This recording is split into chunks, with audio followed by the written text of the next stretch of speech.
Without any further ado, I will introduce our speaker. So, Ben Dachis is Associate Director of Research at the CD Howe Institute. He will be presenting his work on the importance of budgets and end-of-year financial statements in municipal policy.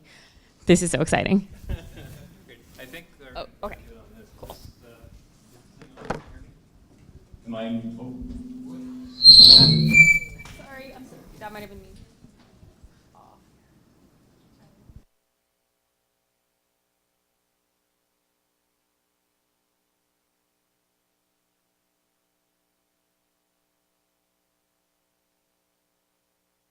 And AV glitches like that. Anyway, thank you so much for the invitation here today.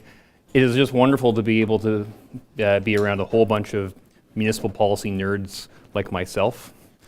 It's especially great for me to not be the nerdiest one here. You guys doing this is amazing. So cool. I wish I had been part of this before. And this is just going to be hopefully a start of a lot of, I think, interesting work that you might be able to do with municipal data. Because what I want you to leave today with is a little bit more weaponry as to how to really dig in and understand municipal financial data. Because a lot of people can look at all the different documents that you get from municipal governments, the budgets, the financial statements, and just be overwhelmed and not really know how to make heads or tails of it. And that's really the core of our work at the CD Howe Institute. And I'm going to try to get through the Toronto budget in sort of high level, then explain accounting principles more generally and how you need to understand accounting. But also, if we have time, maybe in some of the breakout sessions, I can explain some of the great data out there on municipal spending. But first, quick introduction on the CD Howe Institute. I've got a couple of colleagues here with me. Thanks, guys. Woohoo. We are a national nonpartisan public policy think tank whose mission is to improve Canadians' living standards by fostering economically sound public policy.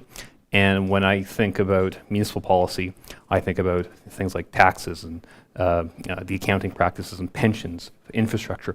All these things are going to be embedded in budget presentations, financial statements. So with that, quick question.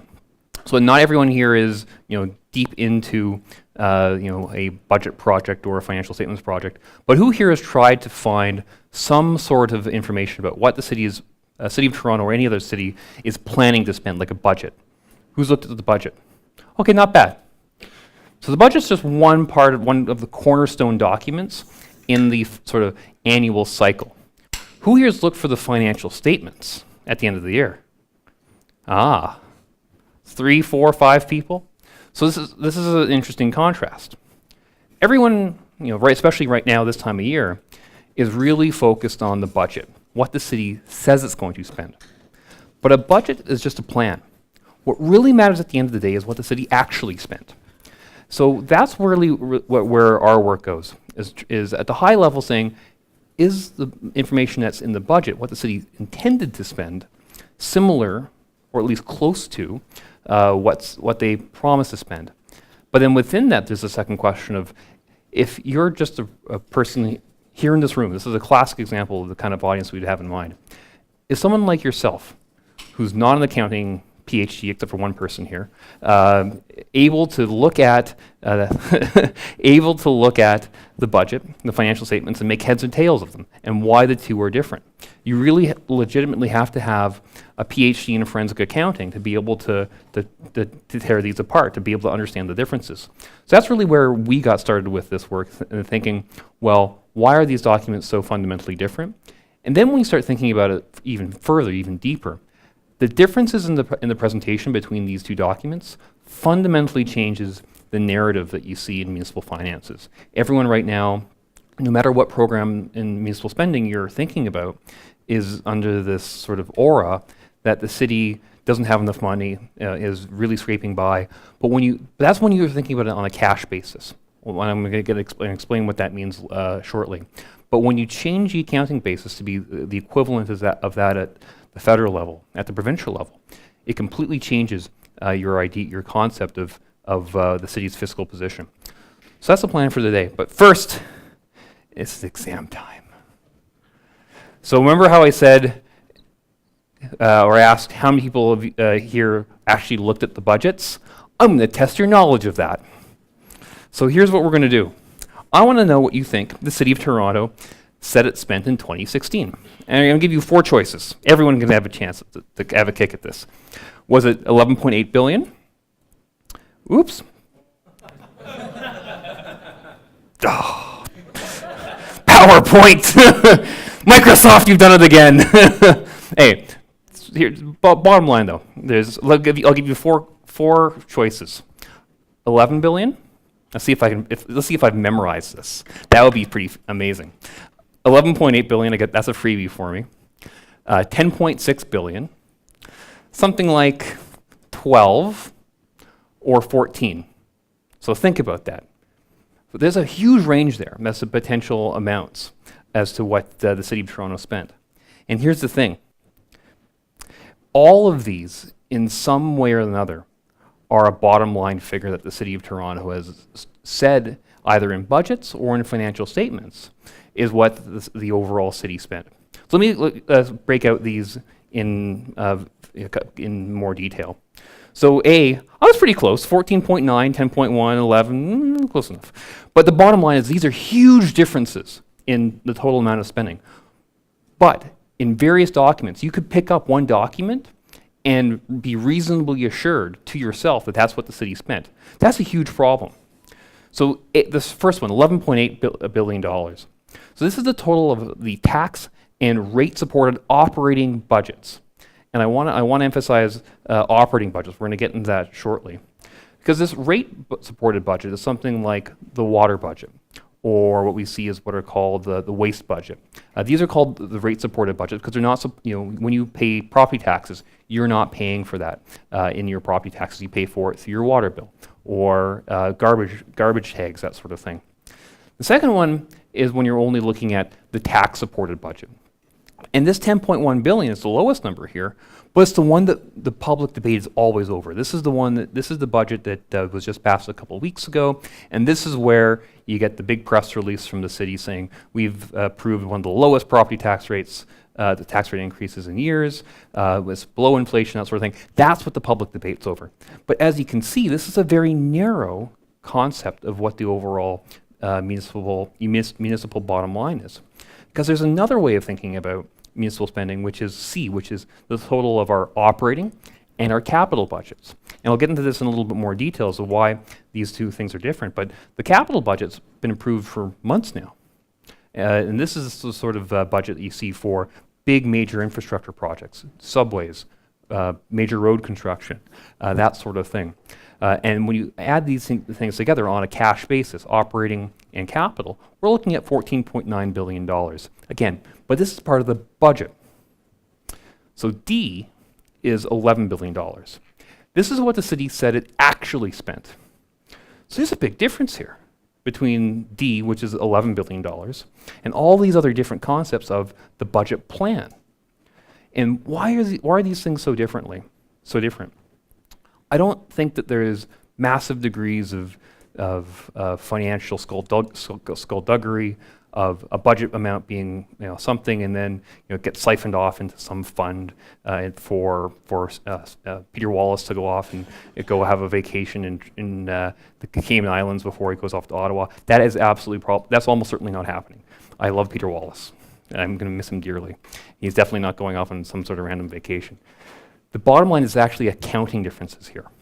And so this accounting difference is really fundamental because this financial statement is on what's called an accrual basis, where we don't think about operating and capital budgets as separate documents, we think of them as harmonized. And I'll explain what that means in more detail. So the good news is with this quiz is that you're all right. The bad news is that that's the fundamental problem that I'm going to be digging into in more detail. And that really got us into what we did with our reporting project on giving cities an A at A, B, C, D, F, that sort of thing. I'm not going to go into that in any detail here because I want to get right into these fundamental points on accounting. But I want to focus on two things in particular. It's this question of gross versus net presentation. You're going to run into that a lot when you're looking at any kind of spending program. And also this accounting practice of the difference between cash and accrual accounting. So let me explain gross versus net. So this is from the 2016 budget presentation. You're going to see this kind of spreadsheet format pretty much every single year if you go into any kind of budget. But here's the basic premise. They have this operating budget. And then when it comes to the total that you care about if you're a taxpayer, if you're a property taxpayer, they think that you only care about this first line here, which is a little bit over $10 billion. That's the amount that is, in addition to departmental level sort of revenues, like what you're thinking about the police department, they make a little bit of money on things like parking tickets, that sort of thing. All those kinds of operations are in this tax-supported budget. But property taxes, that 10.06 billion, 10.1 billion, that really sets your property tax bill. But then there are these other spending programs like water, other things that add 1.6 billion for a total amount of budgeted spending of 11.8 billion. So that's the gross spending. But again, all these different departments that make it very unclear as to what the sort of bottom line is. And things get even murkier when you look at what's just the net spending, the net amount of property taxes that are due. So that takes out things like parking tickets that the police have issued, revenues that parks have gotten. So all these other user fees can be increasing dramatically.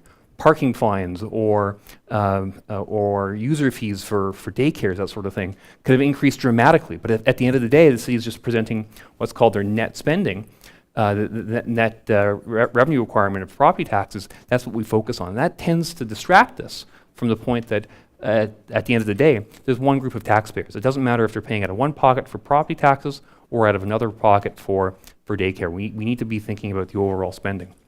And then you get these other wacky things like special levies that we see for the Scarborough subway. And Scarborough subway, the costs and benefits aside for the Scarborough subway, the fact that there's a special levy for paying for it in the budget is itself really bad financial practice. So that's the bottom line problem with presenting net versus gross. So you're going to run into that a lot. Well, at the end of the day, we really care about presenting gross spending. But what I want to focus on for the rest of today is on accounting. So nothing like at 7 o'clock after having some chicken skewers to get into a discussion about accounting. But how long do I have? You have 10 more minutes? Okay, I'll try to get through this in less than that.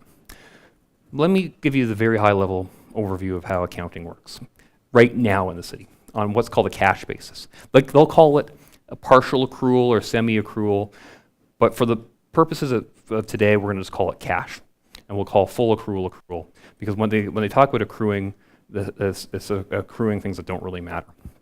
So right now, the city of Toronto brings in its revenues, things like I have a maple leaf there for federal transfers, a house there for property taxes, that sort of thing.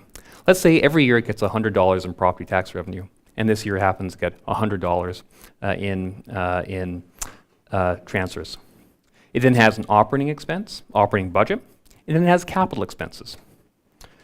Say every year operating expenses are $100, and this year they're going to have a big expansion of, say, a subway, that sort of thing, and they're going to spend $100. So on a cash basis, everything balances out. Everything's golden. They've only made the capital expense this one year, and they've got revenue up front from the federal government to balance off that, and then property taxes balance off operating expenses every year. And everything's hunky-dory for 2, 3, 4 years because no other new capital projects, operating expenses are balanced off with property tax revenues. But then here comes year 5. And in year 5, they've got this pension obligation due. And that's the sort of thing that these workers, these employees, were working for the city these entire 5 years. And so if we're not accruing this expense, we're not thinking about that future expense in today's budget, we're all of a sudden going to have to come up with the money to be able to pay for this future pension obligation. And when you're using cash budgeting, you're not thinking about that kind of future expense. So what happens here is you have this mismatch over time between capital expenses, all paid for up front, and future expenses like pension obligations, other things like environmental liabilities, like landfill cleanups, sick leave benefits, all these sorts of things You on a cash basis, you only worry about that sort of thing when the cash goes out. You don't worry about it, you're not budgeting for it when the services are actually being rendered, when the workers are providing the service to the city, to property owners, that sort of thing. So on a cash basis, everything balances out. So that's where we are now. You think about the requirement here in Toronto for us to have a balanced budget every year. That's effectively what we're doing. We actually don't use a lot of debt. Compared to other levels of government, there's not a lot of debt issued, so that sort of thing, especially in suburban municipalities. Revenues upfront from, say, grants, or in particular upfront from development charges, really balance off every single year the capital expenses. So this is a pretty close sort of framework for how a lot of cities budget. But now let's think about it differently. Let's think about our budget the way that the federal government does, the way that the province does. And most importantly, this is the way that, as of 2009, all cities in Canada are required to present their financial statements. So this is a very fundamentally different way of thinking about municipal spending on this accrual accounting. Because the basic premise of accrual accounting is that you recognize as an expense the kinds of things that occur or you receive a benefit from now, regardless of when the cash goes in or out. So a good example is this capital asset, the big expenditure that the city had on the subway. So let's say that's $100. And so rather than thinking about that budget expense as $100 out in the capital budget, the way that you would amortize an asset is say, all right, this is going to last us 5 years. Let's spread this $100 out over the 5 years. So what you do is you have an amortization amount in your financial statements. That's $20 a year. And so you're spending an additional $20 a year. Same thing with pension obligations. You know that pension obligation is going to be $50 in 5 years, but you want to spread that out over the lifetime that those employees are providing service. So that's another $10 that you want to spend every year. So that's the spending side. Now let's reconcile that back to our revenues. We're still getting that $100 a year in property taxes. We got that big upfront revenue from say the federal government or the province or from development charges. If you look at the balance of municipal spending that year, in year one, the city makes a $70 surplus. That's a lot of money up front. That doesn't necessarily match the services, the cost, the economic cost of these assets that year. Whereas in years 2, 3, and 4, the city's running a surplus. What that means is that taxpayers in years 2, 3, and 4 are not paying as much as the taxpayers in year one. So there's a time imbalance. What this accrual accounting does is it makes it clear when there is an imbalance in any given year between what people pay and what people get from their assets. And then year 5, you get the same problem, where these pension obligations come due, and the taxpayers in that year who had to pay this pension obligation end up paying for a heck of a lot of services, a heck of a lot of cost, even though the benefit was spread over the many years in which those employees were working for the city. So this idea of recasting municipal finances on an accrual basis fundamentally changes the story of municipal spending. So what we've done is I have probably the strangest collection of any, short of maybe people in this room, I have one of the strangest collections ever, which is I have the budgets and financial statements for every major Canadian city going back to about 2000. So 25, 30 cities going back that long. So what we've done is if you collect all those financial statements and you show how much their surpluses, cumulative surpluses over time, cities in Canada are running gangbusters business. On an accrual basis, you look at Toronto. On an accrual basis, this idea that they're just running, just getting by, doesn't really hold water. On an accrual basis, City of Toronto had a surplus of $1.2 billion. It really fundamentally changes the story, and cumulatively over many years, a huge amount. So the story is really fundamentally different when you think about how much cities are over collecting now through upfront grants relative to the services that they're giving out through capital. So one last point that's not in my slides. This is going to be really important for data presentation too, because who here has heard of the financial information return? Okay, financial information return, if you're interested in municipal spending, is arguably one of the greatest resources in the world. The world. It provides you line-by-line spending by department for every Ontario municipality going back 20 years. And if you're willing to go deep into the archives, even further. So you can get historical data that you can use for all of your projects on spending by area. But you need to understand the differences in the counting. You need to understand how to use it and how this financial statement data is presented. Because again, the financial information return is based on this accrual basis. It's not based on the way that you think about budget presentation, which is this old style cash accounting. So with that, we've got a few ideas on how to improve the City of Toronto's budget, and this is something that's true across Canada, but also in particular in Ontario. One of the most important things is that the City of Toronto really should be moving towards a full accrual basis. Now, this is partly incompatible with the existing law. The existing law requires the City of Toronto to run a balanced operating budget. One of the things I've heard is that this is so antiquated. This rule goes back to the 70s, not 1970s, the 1870s. How far back this rule goes. This idea of having a balanced operating budget just doesn't make sense in a modern government. We also have to be thinking about other things I didn't get into, things like presenting headline figures early and prominently so that you guys don't have to go through 1,000 pages. Some City of Toronto budgets are 1,000 pages. That's insane. No one has the time to be able to do that, to figure out where the key spending numbers are. We need to be focusing on gross spending and not be burying a lot of spending or revenue increases in net figures. And we also need to be very clear as to why we have deviations between budgets and financial statements that are not just because of accounting. We also need to make sure this is all on a timely basis. City of Toronto being having just approved its budget a couple of weeks ago is woefully late. This is well into the year, into their fiscal year. That's the sort of thing that should not fly. When you've already got a program, you got programs underway, but the budget spending has not been approved. There's a fundamental mismatch in accountability there. So there's a few ideas for you to think about as to budget presentation, and I hope this was helpful.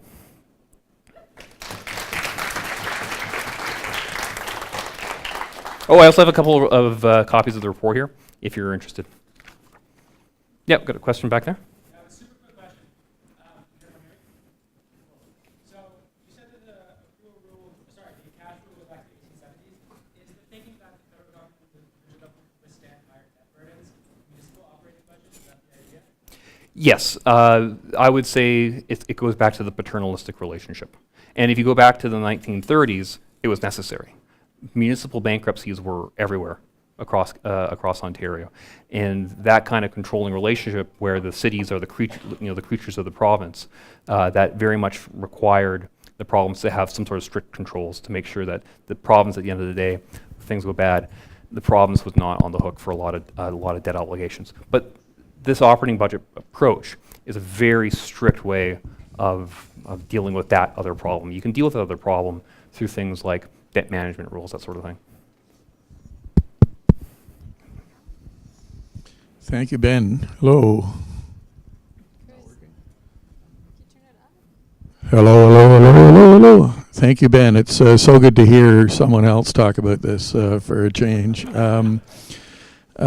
Just for anybody that hasn't been there, go to budgetpedia.ca homepage near the bottom, and you'll see a fairly simple representation, I think, of what Ben is talking about. But Ben, are there cities in Canada that do what you're talking about, and how does that impact the political discourse? Yeah, a couple do in a basic level. If you go out to BC, Surrey, BC, for example, does this. It's not great, but it's not what I would call the gold standard, but it's a start. The place I would consider the gold standard is actually Switzerland. There's an old saying that Canada or Toronto is like New York, but run like the Swiss. That's not the case with budgets. There was a great presentation by a group called the IMFG where they had someone from Switzerland come in, and their budgets have long moved past our current framework on accounting standards to a modern standard. And they did that decades ago. We are way behind, way, way behind.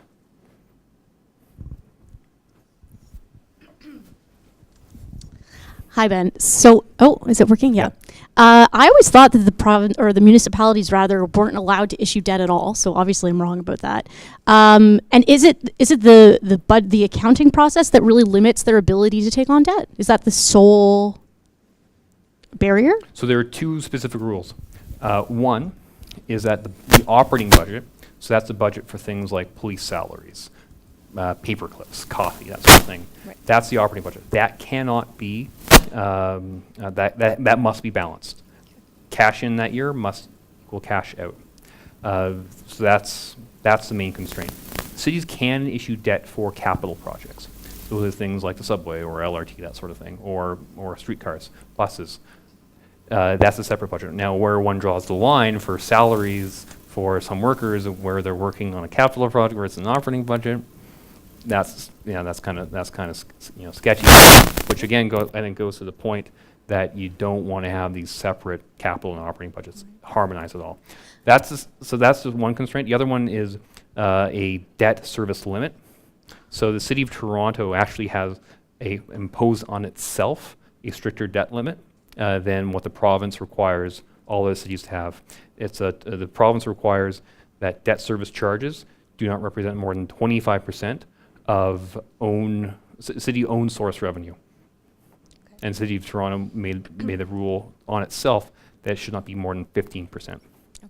Okay, and part two, if they can issue debt and if they are staying under that self-imposed 25% limit, why don't they just issue, I guess transit loses money. I was going to say, why don't they just issue bonds to build infrastructure projects, but then they would have to actually make money for that to work. Yeah. Okay. Okay, thanks. And you can't have cities in Ontario cannot issue what are called non-recourse bonds. So what you're talking about is common United States, where city creates like a separate entity, and that entity runs whatever program, and if that entity goes bankrupt, the bondholders lose out. That doesn't work here in Canada. At the end of the day, the city will be responsible for that debt. There's a question up here, and in the back.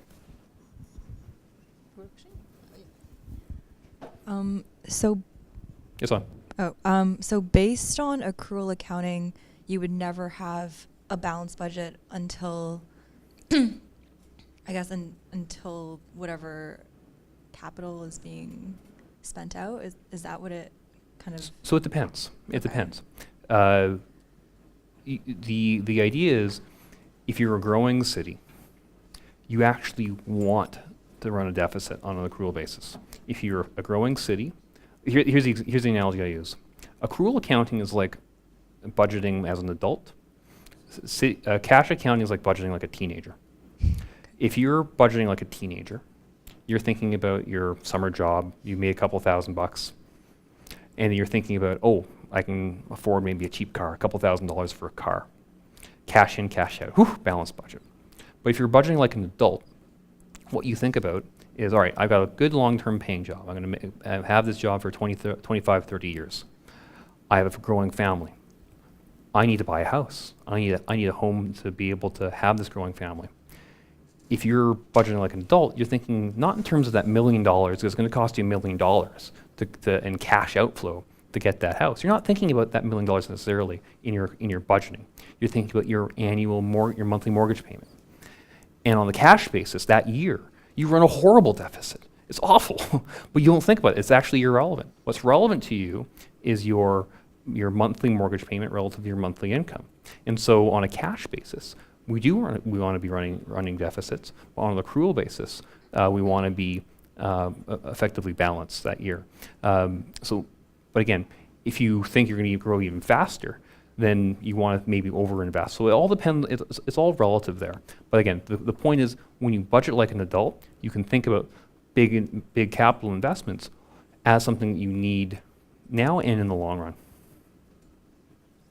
There's a question in the back. Okay, unfortunately, we don't have time for more questions right now, but Ben, are you sticking around? Yep, I'll stick around if anyone has questions on this. Cool.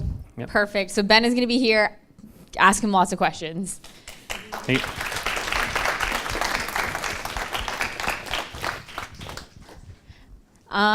Great, Ben. Thank you so much. Also, these are up here. You can fight over them as soon as we break out into our groups.